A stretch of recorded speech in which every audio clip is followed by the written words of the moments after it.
Bismillahirrahmanirrahim. Assalamualaikum warahmatullahi wabarakatuh. Salam sejahtera untuk kita semua, khususnya untuk kelas 12 asisten keperawatan yang sebentar lagi akan melaksanakan uji kompetensi keahlian asisten keperawatan yang akan diuji oleh langsung dari pihak Dudi Rumah Sakit TNI AD Guntur Garut. Nah, untuk hasil rapat koordinasi dan tata tertib sudah saya share di grup ya. Nanti tinggal kalian baca. Di sini saya akan jelaskan sedikit-sedikit. Pertama, untuk pembagian peserta sebanyak 42 orang per hari 2 shift dengan ketentuan. Pertama, ruang uji kom dilaksanakan di laboratorium asisten keperawatan dengan menggunakan 3 bed utama, bed 1, bed 2 dan bed 3 seperti biasa kita praktikum ya. Nah, dan untuk shift 1 kita mulai pukul 7.30 sampai 11.40 per bed 7 orang, jadi totalnya 21 orang. Jadi seperti ini. Untuk sistemnya sama seperti kemarin kalian sidang. Jadi bed 1 diisi oleh 7 orang dari pagi sampai siang. Bed 2 diisi oleh 7 orang dari pagi sampai siang.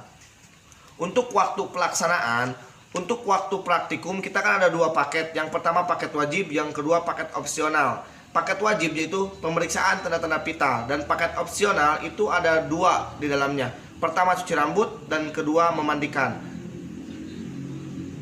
Paket 1 itu wajib, dan kalau paket 2 kenapa disebut opsional? Nanti pada saat kita mengambil kocokan, kita bertanya lagi ke penguji pada saat lapor, Pak, apakah saya melakukan kedua tindakannya atau tidak? Nah, kalau misal kata penguji teh, lakukan saja cuci rambut, berarti kita TTP dan cuci rambut. Kalau kata penguji, lakukan saja memandikan, berarti TTP dan memandikan, seperti itu. Shift 2 pukul 12.45 sampai pukul 17. Per bed 27 orang, di total 21 orang sama. Persiapan peserta, peserta wajib menggunakan masker dan cuci tangan sebelum masuk ke ruangan laboratorium. Masker dan handscoon disediakan oleh sekolah. Teknik siswa yang boleh masuk ke laboratorium untuk uji kom adalah siswa yang telah lulus pemeriksaan. Nanti kami akan adakan panitia khusus untuk memeriksa suhu, memastikan peserta mencuci tangan, dan memastikan peserta menggunakan masker.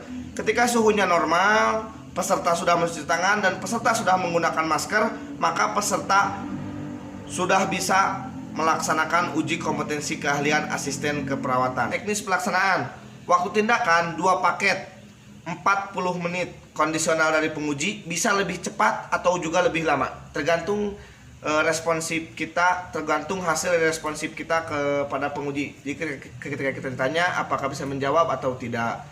Yang kedua, tidak ada untuk tahun sekarang tidak ada pembuatan askep. Itu sebagian dari amanat Bapak Kepala Sekolah tadi pada saat rapat koordinasi. Jadi supaya untuk memangkas waktu, karena kalau untuk pembuatan askep itu bisa 4-8 jam, terlalu lama. Jadi untuk sekarang tidak ada pembuatan askep. Untuk nilai pengetahuan penguji 1 diganti menjadi full responsi dari penguji eksternal pada saat tindakan. Jadi nanti pada saat nanti kalian tindakan akan langsung dihadapi oleh penguji eksternal dan langsung diresponsif tindakan, full responsif. Dan untuk penguji 2 bagaimana untuk nilai pengetahuan? Nah, selanjutnya siswa membuat LP atau laporan pendahuluan dari mulai pertama konsep penyakit, yang kedua konsep asuhan keperawatan, seperti itu. Selanjutnya hasil LP yang tadi, waktu untuk membuat LP itu kurang lebih 30 menit ya. Hasil LP yang tadi kita serahkan ke penguji 2. Jadi penguji 1 nilai pengetahuan dan responsi. Nah, penguji 2 yang internal kita kasih LP yang sudah kita tulis tadi, seperti itu. Untuk waktu pengerjaan LP itu kurang lebih 30 menit. Nah, untuk pengerjaan LP ini dikerjakan di kelas ya.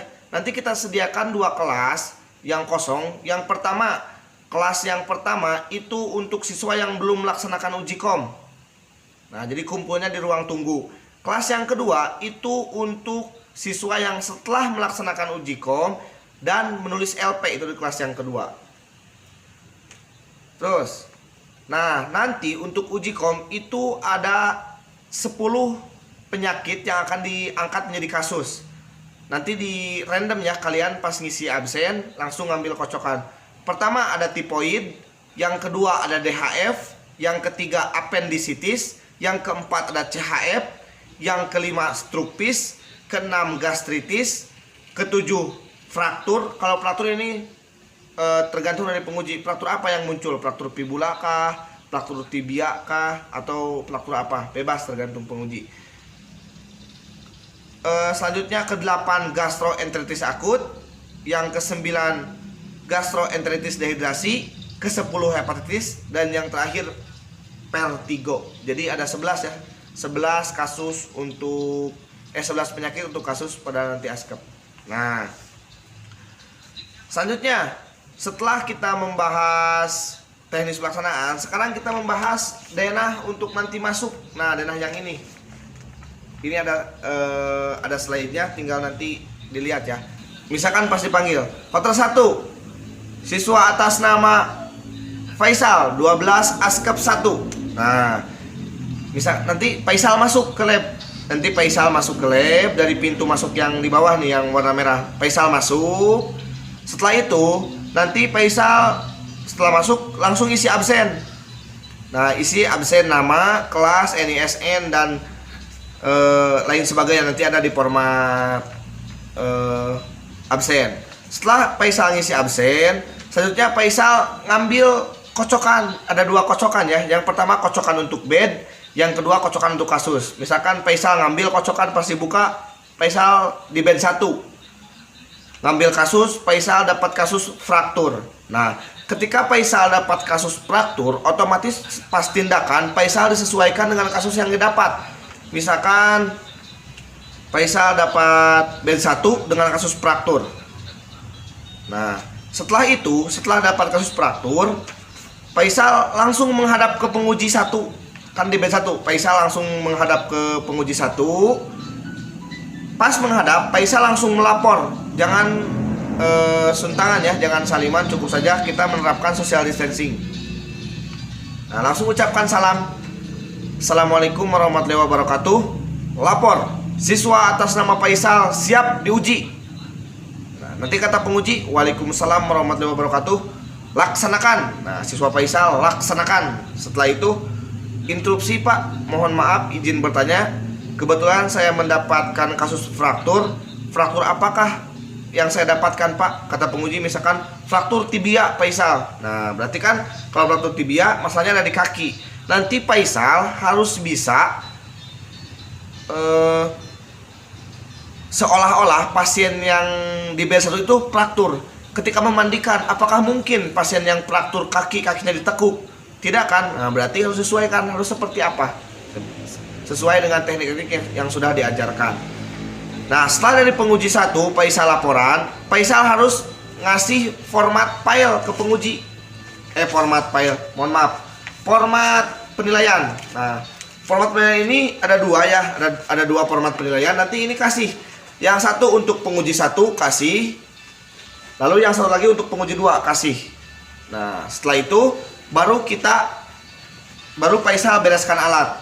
Nah, setelah mengasih format, Faisal bereskan alat. Di sini ada lemari alat dan meja alat. Sengaja saya sediakan meja alat supaya tidak bercampur dengan alat-alat yang tidak akan digunakan. Saya nanti akan sediakan semua alatnya di meja. Alat misalkan kebutuhan untuk standar rapital, kebutuhan mencuci rambut, kebutuhan untuk memandikan, saya akan sediakan di meja alat. Ya, nanti saya akan sediakan di meja alat. Setelah Faisal beres menyiapkan alat, nah nanti kan untuk menyiapkan itu 2 tindakan kan. Pertama TTP, yang kedua cuci rambut dan memandikan. Otomatis Faisal menyiapkan alat, langsung 2 alat disediakan, langsung 2 alat disiapkan untuk kebutuhan TTP dan cuci rambut dan memandikan. Nah, lihat, untuk yang TTP kita siapkan di Mayo Stand. Isal siapkan di Mayo Stand. Untuk yang cuci rambut dan memandikan kita siapkan di bak instrumen dan di meja untuk alat yang kedua. Jadi kita tindakan tuh terpisah. Pertama nanti Faisal lakukan TTP dulu, pemeriksaan tanda-tanda vital. Setelah pemeriksaan tanda-tanda vital beres, Faisal kembali langsung ambil alat yang kedua. Jadi tidak menyiapkan alat lagi karena sudah disiapkan di awal, langsung siapkan alat. Nah, seperti itu. Dan untuk nanti tindakan cuci rambut dan memandikan kita satukan langsung. Jadi pertama pada saat kita masuk, siapkan alat, gunakan APD, privasi pasien diatur, pencahayaan diatur. Setelah itu baru kita ganti selimut tidur dengan selimut mandi. Buka pakaian atas pasien, pasangkan handuk di dada, miringkan pasien, pasangkan perlak beralas langsung dan handuk kecil. Jadi setelah mencuci rambut, nanti pasien kita luruskan kembali seperti posisi supinasi awal. Setelah itu langsung kita mandikan. Nah, karena kan prosesnya sudah di awal. Setelah nanti Faisal beres tindakan, Faisal bereskan alat kembali. Semua alat dirapihkan, di meja alat dirapihkan. Setelah dirapihkan, baru Faisal kembali dan mengerjakan LP. Dari mulai konsep asuhan keperawatan, dari mulai konsep penyakit, mohon maaf, sampai konsep asuhan keperawatan, sampai intervensi yang dari Niknok. Ditulis waktunya 30 menit untuk laporan. Jadi kalau di total untuk tindakan kurang lebih 40 menit, kondisional bisa lebih cepat, bisa lebih lambat, tapi kita taksiran 40 menit, dan untuk LP itu 30 menit. Jadi total satu orang itu 1 jam 10 menit untuk uji kompetensi keahlian keperawatan. Nah, nanti setelah Faisal beres mengerjakan LP itu dikasih ke penguji 2, tidak dikasih ke penguji 1. LP dikasih ke penguji 2 karena penguji 1 sudah mendapatkan nilai pengetahuan dari responsi. Dikasih ke penguji 2. Misalkan penguji 2-nya Bapak Said Ridho, kasih ke Pak Ridho.